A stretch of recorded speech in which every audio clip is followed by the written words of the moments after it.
Bueno, lo veníamos diciendo los otros días, Roberto, cuando hemos hablado con los distintos especialistas, y la pregunta principal era si hemos llegado ya al pico, si Córdoba, que empezó de alguna forma adelantada a la hora del disparo de contagios que hubo con la variante Omicron, ahora, por el contrario, está marcando también la punta en los descensos.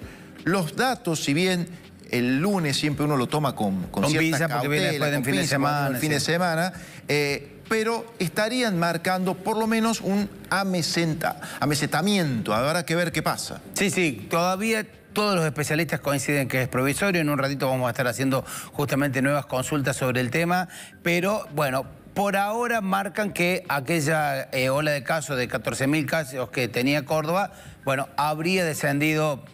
Habrá que ver si en forma permanente o tiene que ver con alguna cuestión estacional, como decías vos. Por lo pronto los números están reflejando esto, Roberto.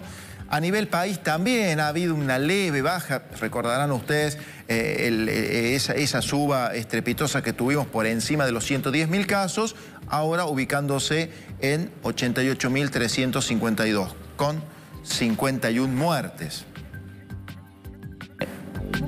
Bueno, ahí tenés la curva, ¿no? La curva, por supuesto, sigue altísima. Sigue altísima. Sí, la verdad que nada que ver con lo que fueron las otras olas en cantidad de casos. Ya vamos a estar viendo qué ocurre con las camas. Primero repasamos los datos de Córdoba.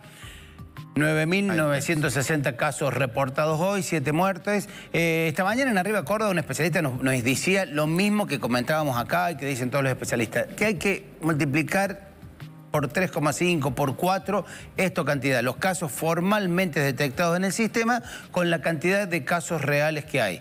O porque no se testean, o porque no se reportan por alguna razón, o por lo que sea, pero estaríamos hablando, fíjate vos, de 40.000 casos en un solo día en Córdoba.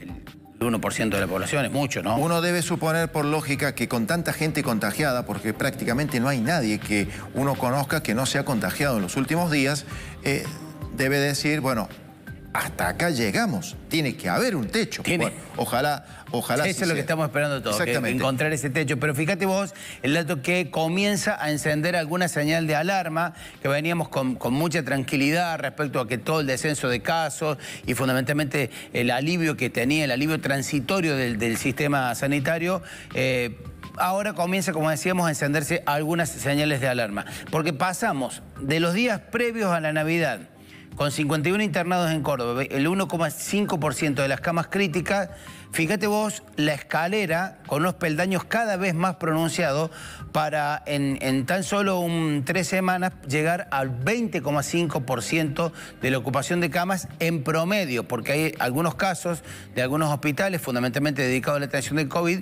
donde la ocupación de camas críticas es todavía superior. En 20 días, Roberto, esto. Es muy poquito, muy poquito. 20 días. Y bueno, obviamente sigue siendo predominante la cantidad de internados que tienen la vacunación incompleta, pero digamos, lejos está, porque para relajarnos fundamentalmente, para relajarse el sistema de salud que viene de 2 años complejísimos, ¿no? ¿Es para preocuparnos o no? ¿O es para mirar por lo menos atentamente? Se lo vamos a preguntar al doctor Miguel Díaz, director del, podríamos decir, el Hospital Insignia en Córdoba en cuanto a este tipo de enfermedades y tratamiento de este tipo de enfermedades. ¿Cuál es el nivel de ocupación que tienen? Doctor, ¿cómo le va? Muy buenas tardes, con Roberto Battaglino lo estamos saludando. Buenas tardes, ¿cómo están ustedes? Gracias por la comunicación. Bueno, doctor, empecemos por el primer dato que se ha conocido hoy, que tiene que ver con la ocupación que tiene el Rawson en cuanto a camas COVID. Bien, el Rawson es el hospital público de Capital que ha sido después del pico del 2020 el hospital que receptó todos los pacientes hasta la semana pasada, de manera que es lógico que tengamos una ocupación alta a esta altura. Hay una proporción entre la cantidad de casos y las personas que se van a internar.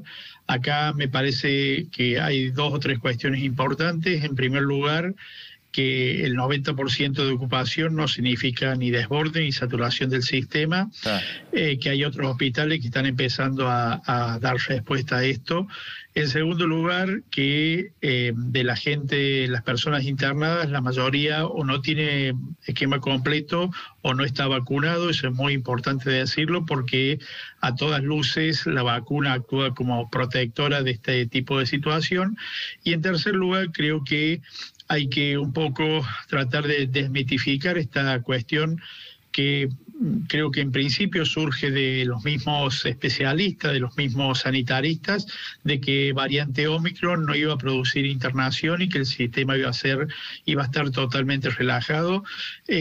Hemos venido diciendo que esto no iba a ser así y que había que esperar. Inicialmente variante Omicron afectó a jóvenes con muy buen estado de salud y ahora está afectando a personas que no están vacunadas, que tienen patología de riesgo y lógicamente está impactando eso en la internación. Y en eso, doctor, discúlpeme, respecto a esto último que estaba diciendo y un poco en función de la pregunta inicial que le hacía, entonces, ¿es para preocuparse o todavía no este salto que hemos tenido en el nivel de ocupación de camas en los últimos 20 días?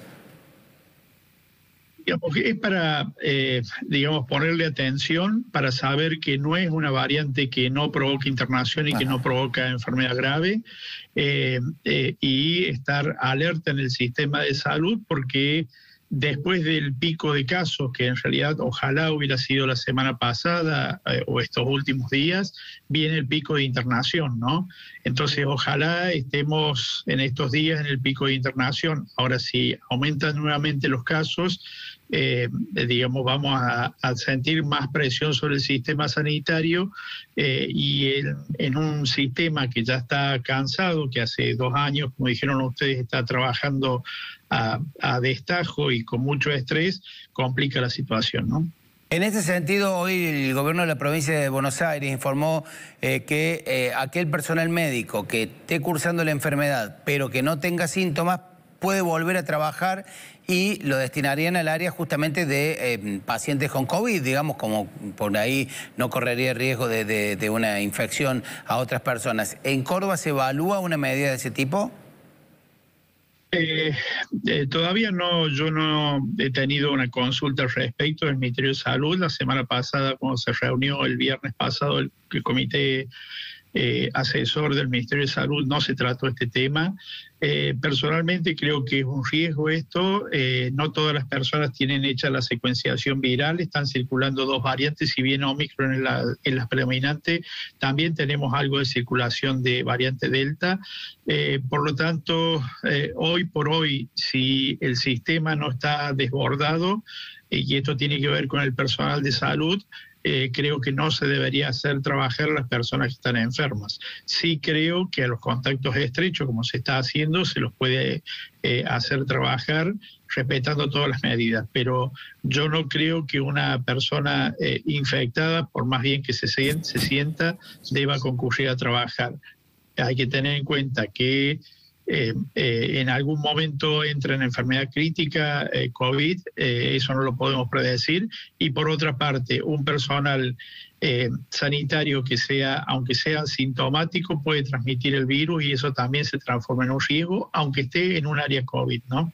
Porque lo que nos imaginábamos, y lo escuchábamos a usted esta mañana hablar de esto, de la saturación del personal, ¿no? Nos imaginamos administrar esos recursos humanos donde ustedes estén trabajando los 7 días de la semana, las 24 horas, con un personal que se ha contagiado a veces 1, 2 veces, que tiene que tomar el descanso, que tiene que tomar vacaciones, que tiene que guardar licencias. Se le ha hecho complejo y ahora con esta tercera hora me imagino un desafío más complicado aún, ¿no? Exactamente, pero si a eso le sumamos que si el personal está contagiado y lo hacemos trabajar, es mucho peor la situación. Entonces yo creo que, salvo que ocurra una catástrofe que no la hemos tenido ni en la primera ni en la segunda hora, creo que el personal que está, al menos en salud y es una cuestión personal, insisto, creo que el personal que está en salud y que está contagiado no debe trabajar. Doctor, insistiendo con el tema del personal, hoy han tenido que, o en estos días, hacer una recarga de horario a la gente, digo, pues se suma también la cuestión de las vacaciones, más allá de la enfermedad de muchos médicos, de muchos profesionales. En el caso puntual del Hospital Rawson, ¿cómo están paliando la situación? Bueno, sí, en algunos casos se ha tenido que hacer que el personal haga más guardias, concurra más días de los que concurre habitualmente o amplíe el horario a fin de cubrir. Por supuesto, después se devuelven las horas o se pagan los suplementos correspondientes a las actividades pasivas o no, digamos que no están estipuladas previamente.